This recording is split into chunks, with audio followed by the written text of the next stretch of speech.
Right now, something strange is happening.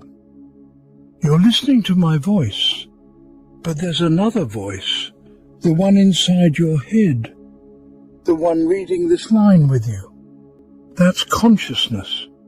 It's invisible. It's nowhere, and yet it's everything. We've mapped every mountain. We've sent robots to Mars. But there's one frontier we still don't understand, the mind. More specifically, the conscious mind. It's the me that feels sadness when music plays. The you that remembers your first kiss. The sense of being that doesn't show up on an X-ray. Scientists call it consciousness, the experience of awareness. The feeling of being alive, knowing you're alive. But here's the thing, no one really knows where it comes from. Is it just neurons firing in the brain, or is it something deeper? René Descartes once said, "I think, therefore I am." But what if he was wrong? What if we're not the ones doing the thinking? What if we're just the ones watching it happen? If consciousness is more than just a byproduct of the brain, then we'll have to look beyond biology. We'll have to go quantum. Long before we had words for mind or consciousness, we had questions. A caveman sits beside the fire, staring at the flames. Is he thinking, dreaming, or simply aware that he exists? In ancient times, people believed the soul was in the breath. The Egyptians thought it lived in the heart. And for centuries, no one dared open the skull because inside it, they believed, was the seat of the gods. Then came the philosophers. Socrates asked, "Know thyself." Buddha taught that the self might be an illusion. And still we wondered, who or what is the one who wonders? Fast forward 2,000 years, we built microscopes, mapped the brain, fired up fMRIs and EEGs. We saw sparks, signals, synapses, patterns of electricity dancing in grey matter. But something was missing. We could see thoughts light up. We could track memory through neurons, but we still didn't know why it feels like something to be you. Why you can hear a song and feel nostalgia, or remember your mother's voice just by closing your eyes. And now we've built machines, algorithms that learn, respond, even talk back. But ask them, do you know you exist? And they fall silent. We've come a long way, from firelight to fibre optic, from cave paintings to brain scans. But the truth is, for all our intelligence, we still don't know what makes us sentient, or whether a machine someday might be. To find out, we'll need to go deeper, into the quantum jungle beneath the brain, where matter and mystery meet. We've dissected the brain down to its smallest parts, mapped its folds, named its regions, traced its signals. We know which neuron fires when you smell coffee and what happens when you fall in love, feel fear, or remember a song. Science has given us tools, powerful ones. fMRIs that scan blood flow to regions of thought. Electrodes that capture the storms inside our skulls. We've reduced behavior to brain chemistry. We've linked mood to molecules. And yet something's missing. Because even when we explain the mechanics, we still don't touch the experience. A machine can register heat, but can it feel warmth? We can trace the pain signal in a lab rat's spine, But what is pain without someone to suffer it? Reductionism, the idea that everything can be broken down to parts, has helped us understand the how. But it stumbles on the why. Why does a pattern of neurons firing create a sense of self? Why does electricity in the brain give rise to dreams, memories, or the ache of a heartbreak? Think of it like a symphony. You can analyze the notes, the instruments, the timing. But where is the music itself? Where does beauty live? That's the puzzle of consciousness. It's not just an output of the brain. It feels like something. It is something. And the closer we look, the more elusive it becomes. So maybe, just maybe, we've been looking in the wrong place, or not deep enough. What if the secret to the mind isn't in the neurons at all? What if it's in something far smaller and far stranger?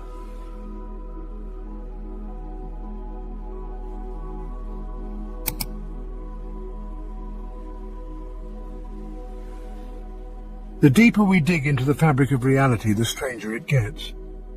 At first, everything seems solid.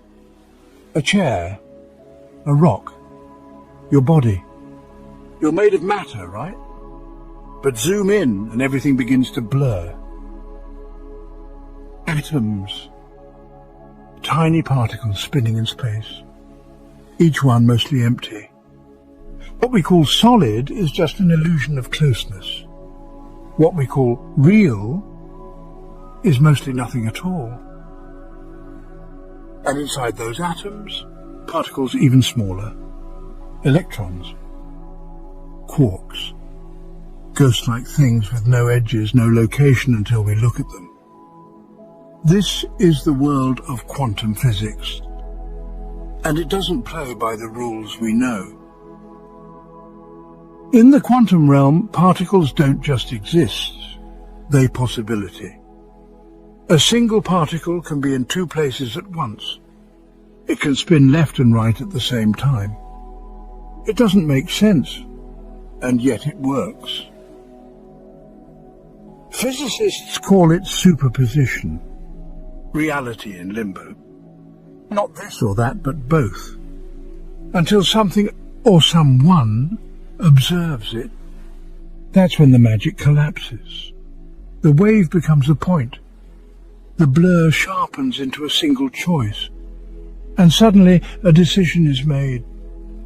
But by what? When we look at a quantum system, we don't just measure it, we seem to change it. By watching, we interfere. By observing, we create. Does that mean the universe knows it's being watched?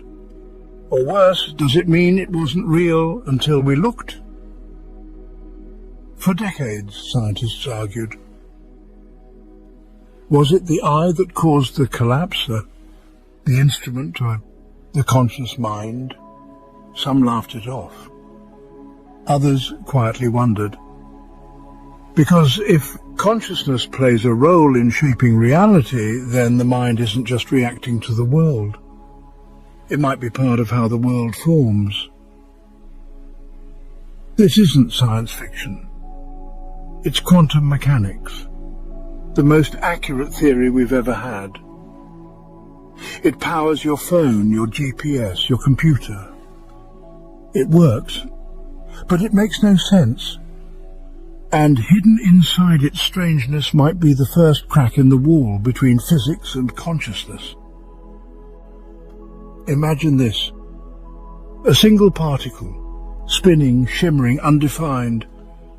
It could go left, it could go right. It exists in all possible paths until you look at it. And in that instant the particle chooses. The wave collapses, reality locks in. Not before, not after, the moment you observe it. This is the heart of one of the strangest puzzles in physics. That's the observer effect. You're not just watching the universe, you're part of how it unfolds. It's as if reality needs you to press play. Think of it like this: a tree falling in a forest with no one around. Does it make a sound? Now go deeper. If no one is there to measure the particle, did it ever really exist in a definite state? According to quantum physics, the answer might be no. This idea shook the foundations of science. Was consciousness somehow entangled with the material world? Was reality unfinished without an observer? The great physicist John Wheeler once said, "The universe doesn't exist until it is observed." Could it be that our minds aren't just in the universe, but part of how it becomes real? Many physicists pushed back. They said, no, it's not the mind doing it. It's the measuring device, the interaction, the math. But others whispered quietly, what is observation if not a conscious act? What is measurement if not the moment something becomes known? And here's where things get unsettling.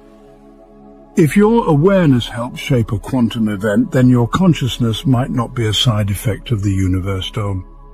It might be a co-creator, a participant, a mirror, maybe even a key. So what is it that gives the observer this power? Is it the brain, the soul, the field of awareness itself? We don't know. But if consciousness collapses the wave, then we have to ask, what was the universe doing before we arrived to see it? Was it there, waiting? Or did it begin the moment something opened its eyes? The sound of a ticking clock fades in, then melts into silence. And now we must ask the next question. If we shape reality by observing what happens when we observe ourselves? In the quantum world, distance is an illusion. Two particles, born together, touched once, linked forever, can drift to opposite ends of the universe and still act as one. This is not fantasy. It's entanglement. When one is measured, the other responds instantly. Faster than light, faster than time. Einstein called it spooky action at a distance. He didn't like it. He didn't believe the universe could be so strange. But experiment after experiment has proven it. Connection exists beyond space, beyond reason. Now imagine this. If matter can be entangled, what about minds? What if thought, emotion, awareness itself isn't locked inside our skulls? What if we're all just tuning forks in the same field, resonating, responding, entangled without knowing? Have you ever thought of someone, and they called seconds later, felt another's pain across oceans, dreamed something before it happened? Science shrugs these off as coincidence. But quantum theory invites a different lens. What if we are not as separate as we think? What if consciousness is not local but non-local? Not sealed in the brain but stretching, reaching, touching across invisible threads? Some scientists now wonder, could human minds be quantum systems too? Delicate, subtle, entangled. Not like hard drives processing information, but like waveforms dancing together in a sea of probability. And if that's true, then every thought might ripple out. Every feeling might echo in the field. Every self might be a note in one infinite song. You're not just a drop in the ocean. You are the ocean, in a single fleeting drop. So is entanglement just a physical trick of particles? Or is it the first clue that mind and matter are threads in the same great tapestry? Maybe the separation is the illusion. Maybe we've never been alone. A low hum rises, like wind over wires, like something ancient vibrating just beneath perception. And next we follow that vibration into the unknown, into theories wild enough to terrify physicists and bold enough to change everything. Are we dreaming the universe into being?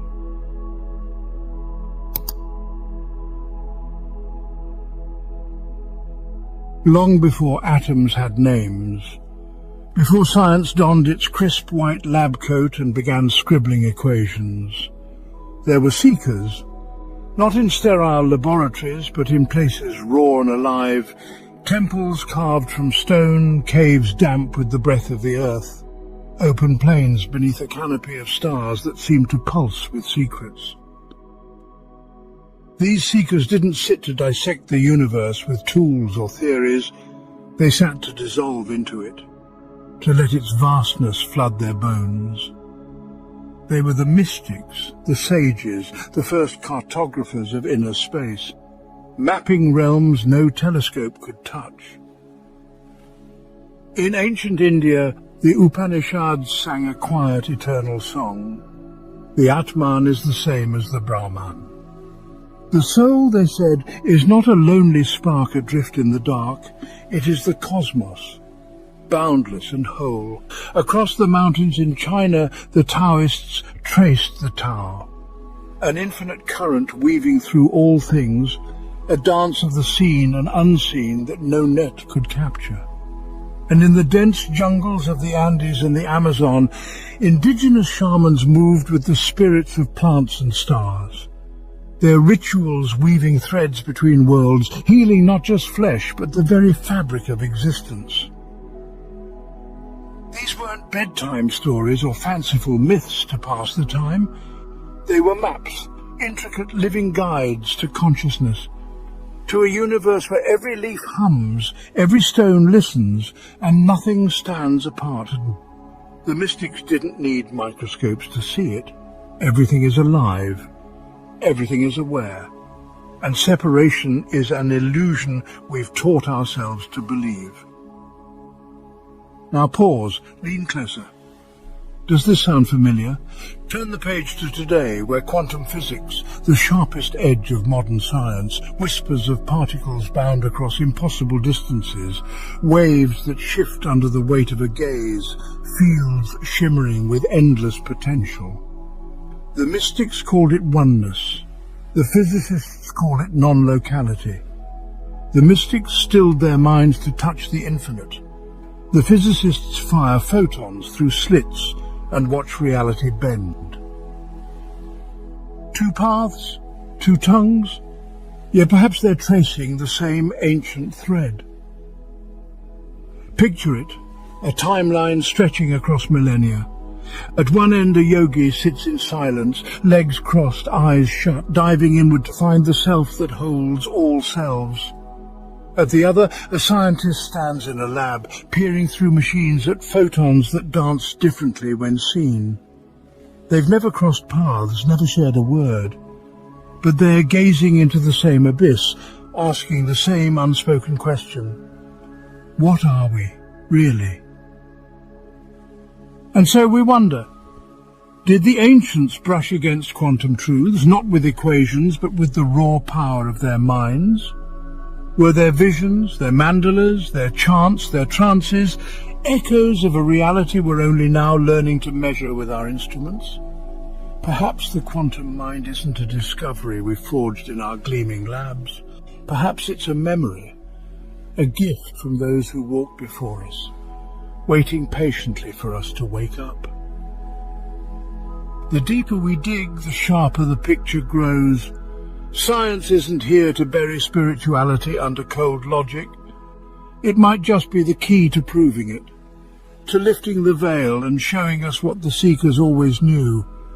A quiet drumbeat begins, soft, ancient, steady, like the pulse of a vision drawing us inward. And as we step forward, we approach the next door. Fear one that dares to whisper, if consciousness is everywhere, Does that mean the universe itself is alive? There's an idea so ancient it flickered in the glow of firelight before science ever drew breath, yet so bold it dances on the razor's edge of philosophy and quantum theory today. It begins with a simple, staggering claim: everything is conscious. Every grain of sand sifting through your fingers, every atom spinning in the void, every photon streaking across the galaxy's dark expanse, they're awake.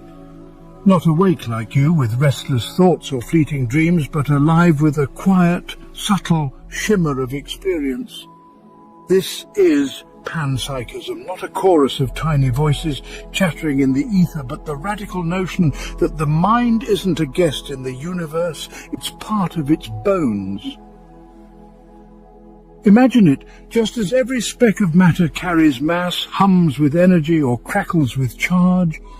What if it also holds a faint glimmer of awareness? Not a mind plotting or pondering, but a presence, raw, elemental, real. To some it's laughable, a flight of fancy unfit for the cold rigour of reason. But pause, step back. Where did your consciousness come from? How did a universe of lifeless dust and gas birth a being who can weep at a sunset, dream of distant worlds, or ask what it all means? Did awareness erupt from nothing, a sudden spark in the dark? Or was it always there, folded into the marrow of existence, waiting for the right conditions to unfurl?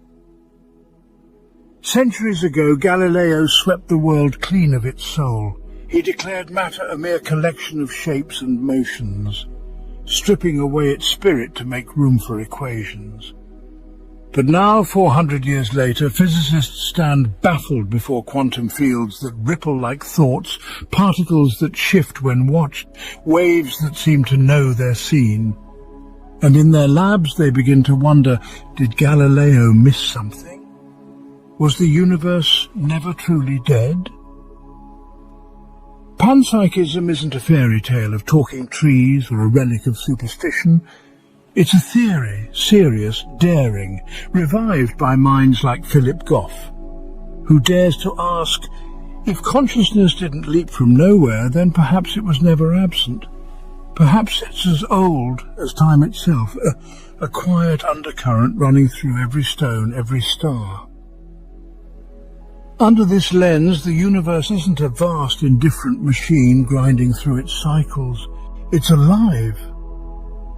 Not with the breath of a person or the will of a god, but as a boundless sea of knowing, a living canvas where every point pulses with experience.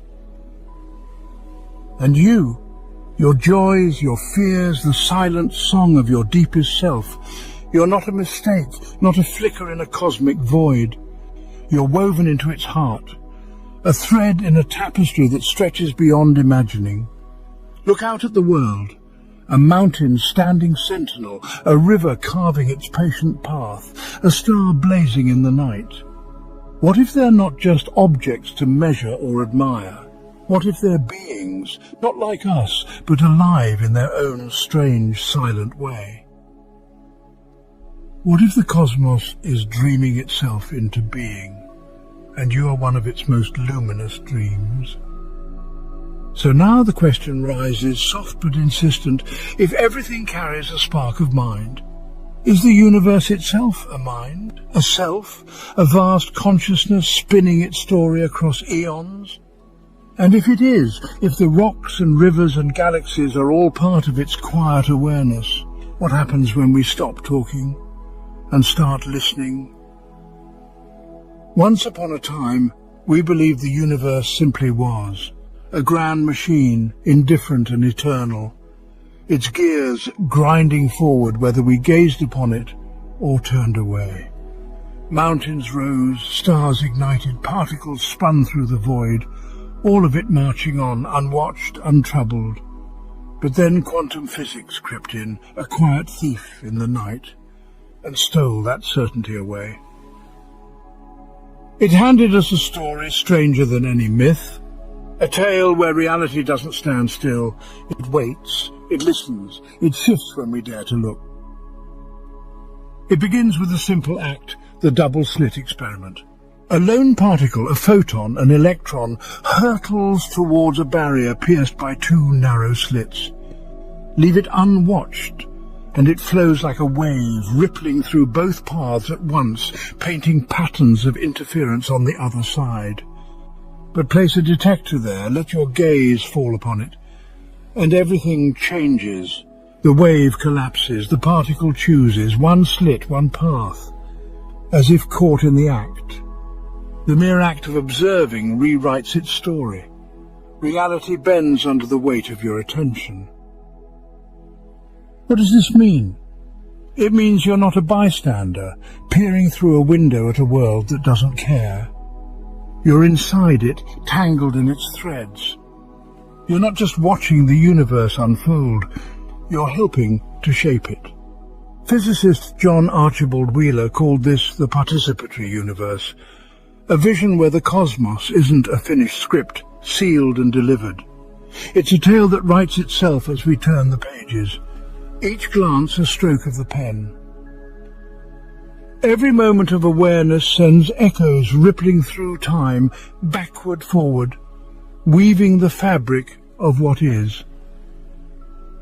Think of it when you lift your eyes to a star.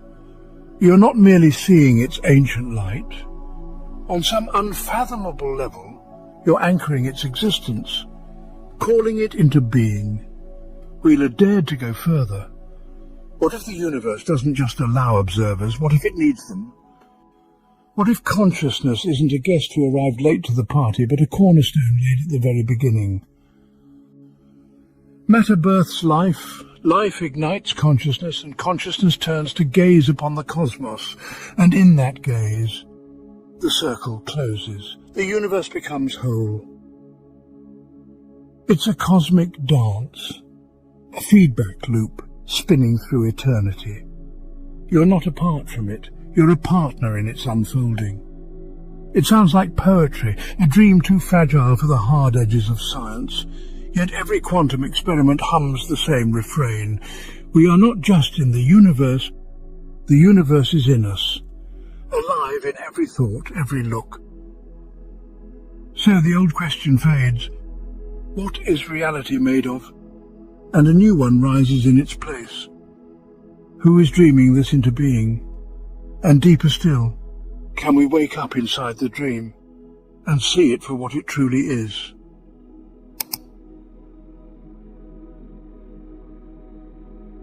There comes a moment in every life, a shadow that falls across the mind, a whisper that rises in the stillness, when the question takes shape, is this all there is? A body that bends and brittles with age, a mind that frays at the edges, a heart that beats its last note. And then what? Darkness? Silence? An emptiness too vast to name? For centuries, religions reached out with answers, a cycle of rebirth, a skyward ascent, a merging with the infinite. Science, though, turned its face away, its voice cold and certain. Death is the end, it said. The brain powers down, the curtain falls, the story stops. But now, the silence is breaking, cracks are forming in the old certainties, and through them seeps a light science never expected to chase. Quantum physics doesn't see the world as a clockwork machine, gears grinding toward a final halt. It sees a dance, a field of probabilities stretching beyond the horizon, a web of entanglements that defy distance and time, a place where information doesn't crumble into nothing but shifts, transforms, endures. And consciousness? It might not be a fragile flame flickering inside the skull, snuffed out by a gust of decay. It could be something vaster, something non-local, something that whispers of eternity. Start with time. In the rhythm of our days, it flows like a river, past washing into present, present spilling into future, an arrow we can't unshoot. But in the quantum realm, that river twists into a loop, a knot, a Mobius strip of maybe. Particles slip backward, sidestep forward, or hover in strange states of when, unbound by the rules we know. Physicist Julian Barber goes further. Time, he says, might not even exist, just a trick of the mind, a story consciousness tells itself as it sifts through infinite nows. If time isn't the rigid line we imagine, then what is death? A full stop or a shift in the frame? Then there's the soul, not a wisp of vapor or a winged silhouette, but something more tangible. Information. Physicists like Roger Penrose and Stuart Hameroff peer into the microscopic world of brain cells, into microtubules humming with quantum activity. Their theory, orchestrated objective reduction, or OR, says consciousness isn't just the buzz of neurons firing, it's a quantum process, a computation woven into the fabric of space-time itself. And when the body fails, when the heart stills and the lungs empty, that information doesn't blink out. It might dissolve, flowing back into the quantum sea it emerged from, a tide returning to its source. Picture it, a single drop slipping into the ocean. But that drop is you, your laughter, your grief, the light behind your eyes. Not erased, not scattered, but returned, a note rejoining the symphony it briefly left. And then there's entanglement, that eerie quantum bond where particles separated by light years move as one. If consciousness is entangled too, linked to the universe, to others, to the whole, what does death become? Not a severing, but a reunion, a thread looping back into the weave. This isn't about clinging to old faiths or spinning comforting tales. It's physics brushing against the unknown, mystery answering in a voice soft as wind. We may never map the land beyond the veil, never hold proof in our hands. But for the first time, science lifts its gaze, and what it sees isn't a blank wall, it's a shimmer, a hint, a suggestion that death might not be an ending, but a crossing. So we stand at the edge and ask, if consciousness outlasts the body, where does it drift? If death is a doorway, not a dead end, who or what steps through? There's a hum beneath the world, too faint to catch with your ears, too subtle to pin down. But sometimes in the quiet you feel it, a shiver of recognition, a flicker of something more. It's there in the déjà vu that stops you cold, in the dream that clings to you sharper than waking life, in the nagging sense that this, all of this, might not be the full story. What if that instinct is true? What if your reality, this solid, stubborn world of flesh and stone, is nothing but a projection, a hologram spun from a truth you've never touched? It sounds like madness, a tale too strange to hold, but physicists have been murmuring it for decades, piecing it together from the edges of the cosmos. It started with black holes, those ravenous voids that swallow light itself. Jacob Beakenstein peered into their depths and found something uncanny. The information of everything they devour doesn't vanish into the abyss. It lingers, etched onto their surface, their boundary, not locked in their three-dimensional core, but painted in 2 dimensions, flat and eternal. The discovery shook the foundations of physics. From that shockwave came the holographic principle, birthed by Leonard Susskind and sparked by Stephen Hawking's genius. It dares to say that everything you see, the sprawling 3D chaos of stars, skin and sorrow, might be a projection, a shimmering image cast from a 2D code written on the universe's edge, like a hologram, vivid and convincing, but not the root of itself. Your world, your laughter, the ache in your chest, all of it could be a rendering, a cosmic trick of light and math. Now let that sink in. If reality is a projection, then death, the moment we dread, the line we can't cross, might not be an ending at all. It could be the moment the simulation flickers off, the layer you've lived in folding away. But you, the real you, the spark behind your eyes, might not be trapped inside that layer. What if your consciousness never fully stepped into the hologram? What if it's been watching from outside all along, tethered to a deeper realm, unbound by the ticking clock or the frail shell of a body? The mystics knew this tune. In India they called it Maya, illusion, a dream spun by the soul to wander through.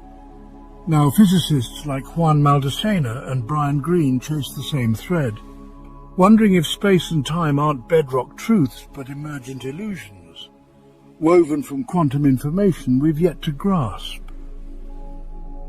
So when your pulse fades and your breath stills, maybe you don't drift into nothing. Maybe you don't go anywhere at all.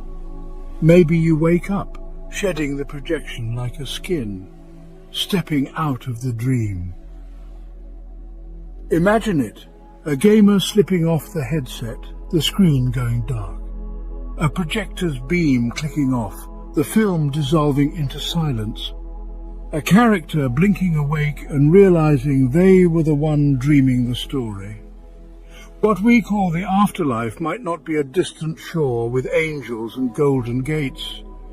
It could be rawer, realer, a return to the source code, the hidden field where all projections begin. So the question hums in the air. If this life is the dream, who or what is dreaming it? And when death comes, when the curtain falls, do you finally open your eyes to see what's been there all along?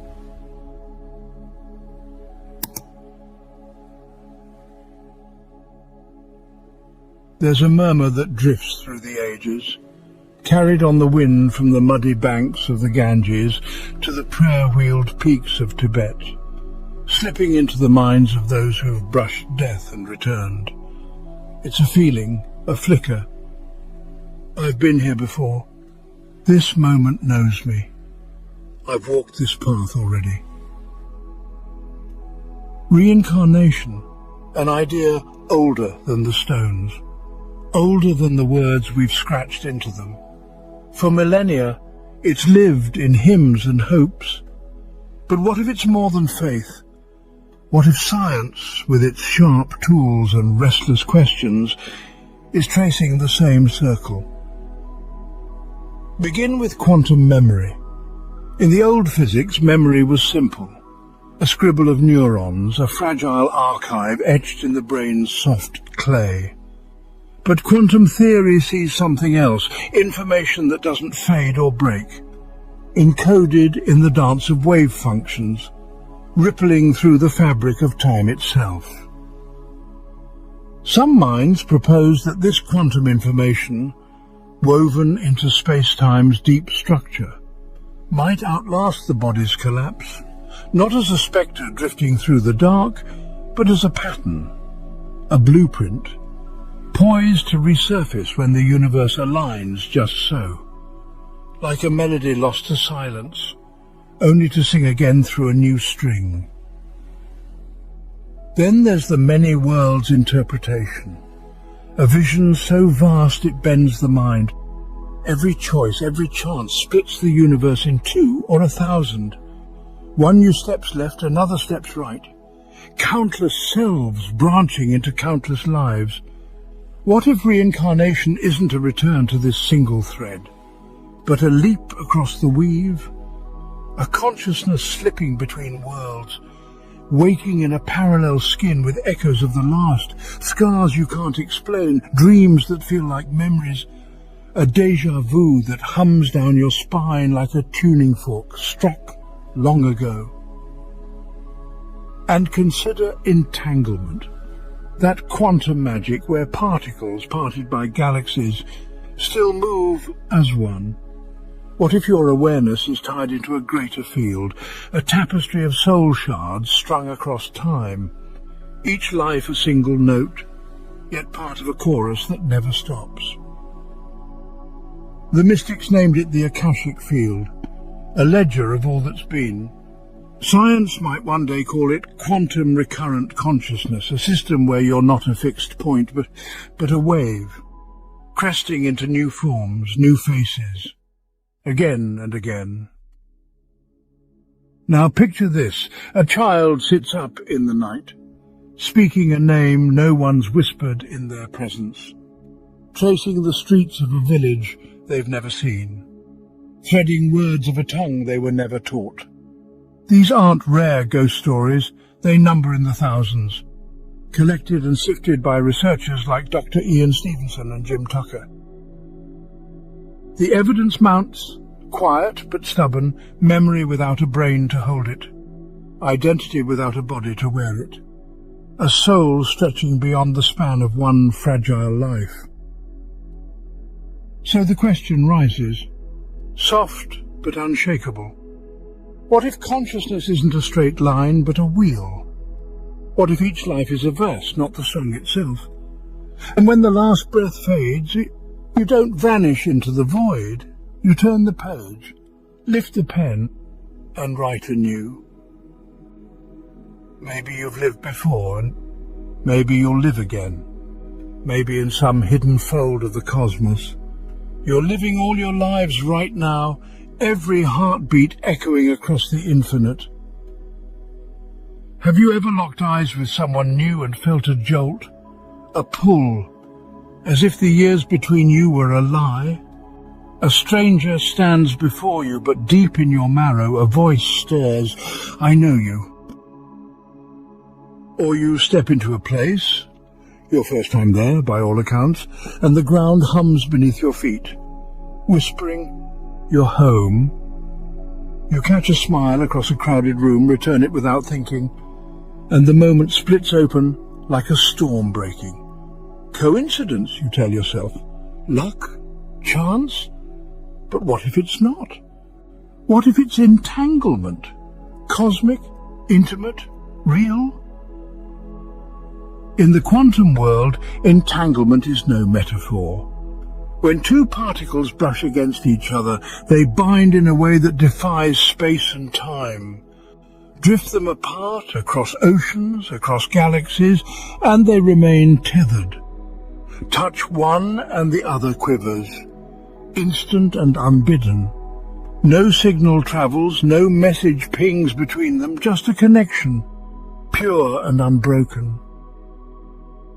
Einstein shuddered at it, dubbed it spooky action at a distance. But what if it's not spooky at all? What if it's the oldest thing we know? Written into every hug, every tear shed for someone far away, every parent waking in the night to a child's cry they couldn't possibly hear. Now stretch that further. What if our souls, yours, mine, theirs, are entangled too? Not in some poetic flourish, but in the raw, literal weave of reality. What if we don't reincarnate alone, but in clusters? Flocks of consciousness threading through lives together, linked by strands too fine to see. Not random souls crashing into each other by chance, but old travellers wearing new faces.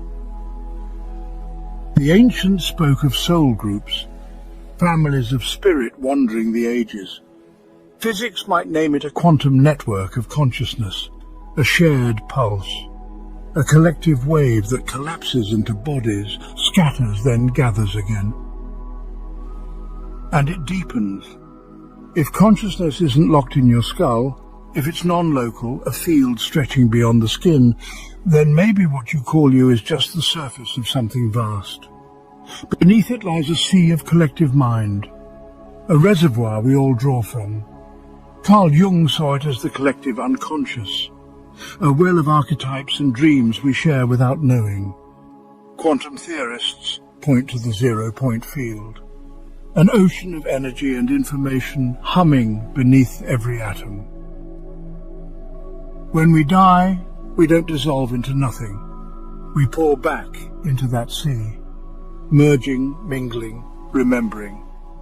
And when we return, we bring traces of each other along. It answers so much, doesn't it? The stories that never quite end, the debts and promises that linger across years, the people you lose only to find again in a different skin. Your path isn't a lone thread, it's a braid, woven with others before the first star blinked on. 1,000 lives ago you might have fought side by side, loved with a fierceness that burned, clashed until the air broke. And now, here you are, on a train platform, in a quiet classroom, in the flicker of a dream, and something stirs. We've done this before. We'll do it again. So what is destiny? Not a straight track carved in stone, but a web, spiraling, looping, alive with entangled memory. A dance of souls drawn back to each other, to learn, to heal, to grow. That's why losing someone cuts so deep, not just the absence, but the tug of their thread still pulling, faint and insistent, from the other side of the veil. So the question lingers, soft as a breath.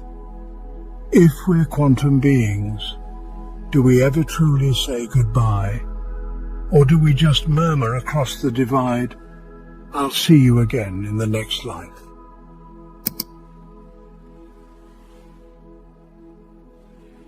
Close your eyes, take a breath, feel the quiet settle in. Now turn inward and ask, who's asking? Not the name you sign on a page, not the role you play in the world, not the skin you wear. Who is the one aware of it all? The steady presence catching your thoughts as they drift, tasting your joy, tracing your breath. It's there always watching, yet when you reach for it, it slips away, a reflection without a source, a mirror that shows everything but itself.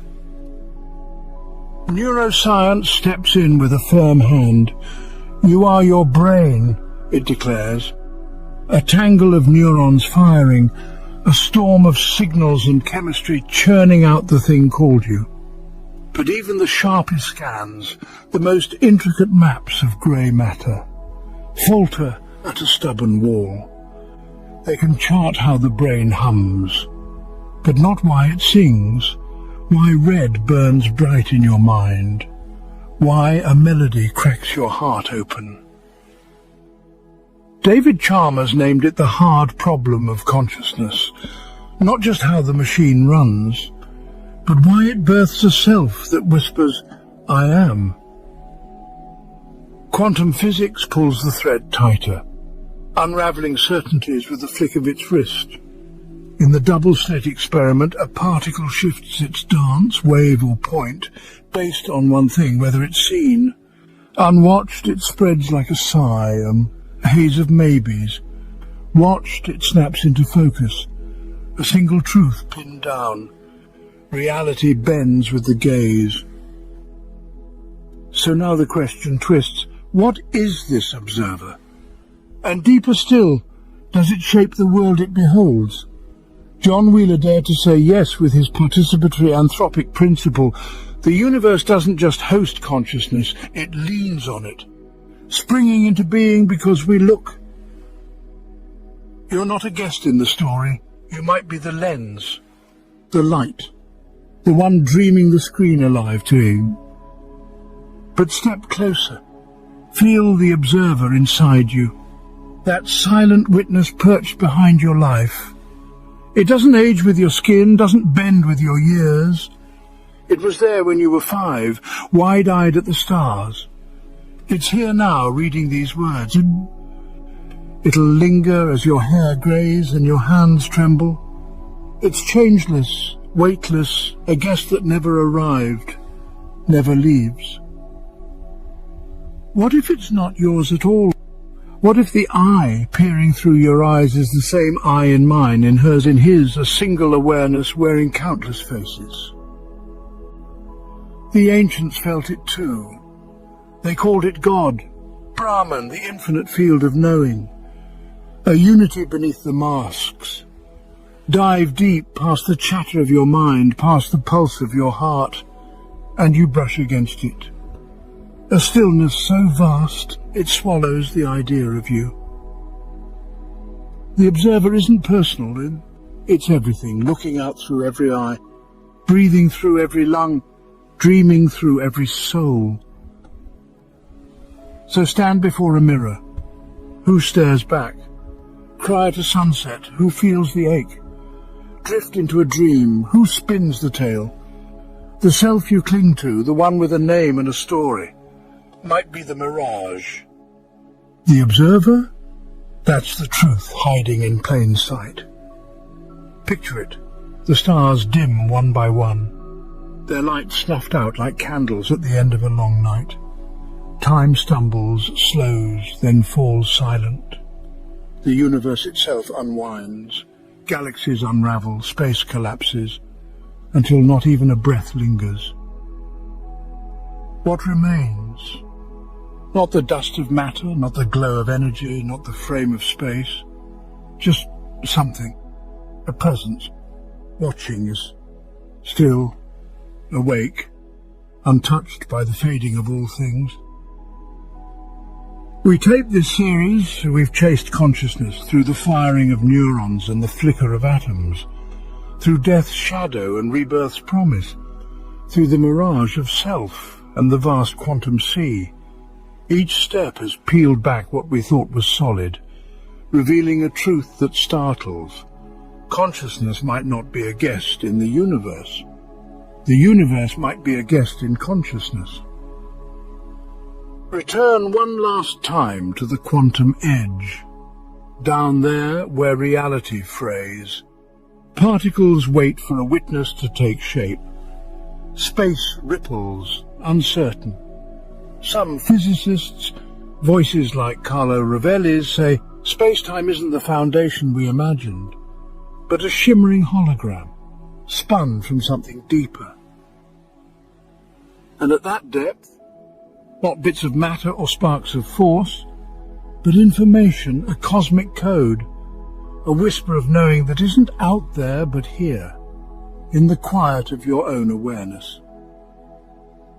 The ancients sang of it too. The Upanishads murmured, "You are that, the self and the all woven as one." Buddhists called it emptiness, not a void but awareness without edges. Christian mystics saw an uncreated light, shining before the first dawn. And now science and spirit converge on a wild possibility. Could consciousness be the root, the loom where space, time and stars are threaded? Not a spark struck by brains, but the canvas holding the whole painting.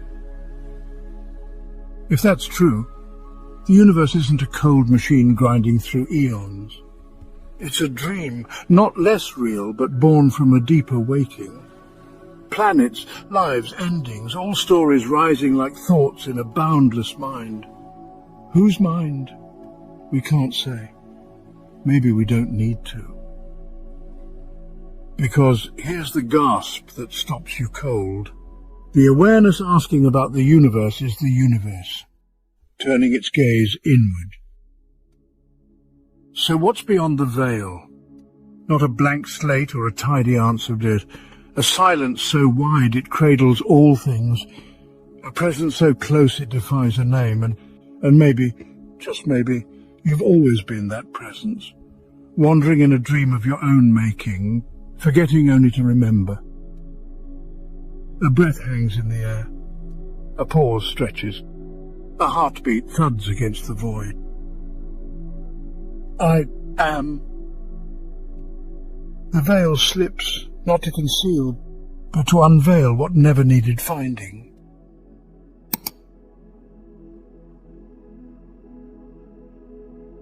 We've journeyed far, traversing a landscape of atoms and ancestors, pixels and particles, death, rebirth, and the very edges of awareness itself. But now, before we reach the final veil, we must pause and confront a pressing question. How much of this is truth? And how much is beautifully told mystery? Throughout this story, We've explored theories that the mainstream often sidesteps, venturing into territory critics label as fringe. We've dared to pose questions that science cannot yet resolve. Remote viewing, reincarnation, morphic resonance, quantum souls, simulated universes, ideas that stir something deep within us, but also demand careful scrutiny. The truth is stark. Science is not yet on our side for many of these concepts. There is no hard evidence that consciousness collapses the wave function, no clinical consensus that the brain sustains quantum coherence at scale, and no reproducible experiments that prove reincarnation or telepathy. We must acknowledge this reality, not to dismiss the mystery, but to honor its depth. Speculation, after all, is a double-edged sword. It can ignite breakthroughs that reshape our understanding, or it can mislead millions down paths of illusion. As storytellers, we walk a tightrope, balancing science and spirituality, awe and accuracy, the curiosity of what if against the temptation to assert it is. But maybe there's a different way to see it. Maybe it's okay not to know. Maybe the point isn't to replace one dogma with another, but to hold the question wide open, to live inside the wonder and become fluent in ambiguity. Because the truth is, not knowing can be its own kind of wisdom. So, as we approach the final chapter, we leave behind not certainty, but a kind of spacious humility, a recognition that reality is still writing itself, that science is still unfolding, and that consciousness, whatever it is, might just be the pen in the universe's hand. As this moment settles, picture the scene. The camera pulls back, revealing the narrator silhouetted against a vast cosmic blackboard. Equations fade into the void. Stars reappear in their quiet brilliance, and in the silence, these words linger. Everything we've shown you may be wrong, or it may be the beginning of something we've barely begun to see.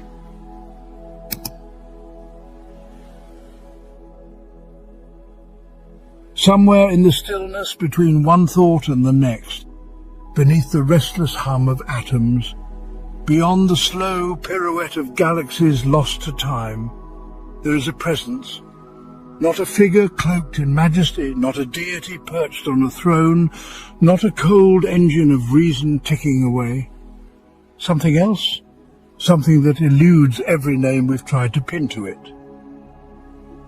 A question too vast for answers, a knowing too deep for words, a mirror gazing into its own endless depths. We've walked far together. Through the sharp lens of science, we chased particles that shift when seen, fields that hum with possibility. Through the soft glow of spirit, we wandered past death's shadow, through reborn lives, into the web of souls entwined. We asked if the mind could be quantum, if the soul could pulse with truth, if death was a trick of light, if the you you've carried all this time was ever really there. And what did we find?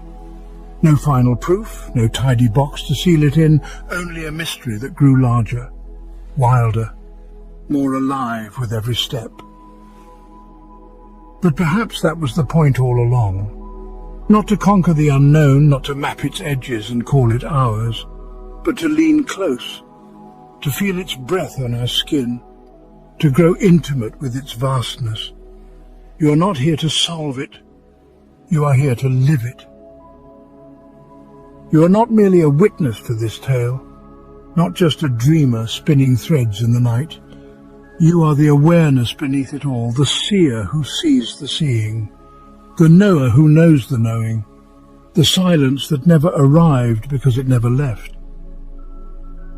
You are the pulse in the void, the stillness that holds every sound.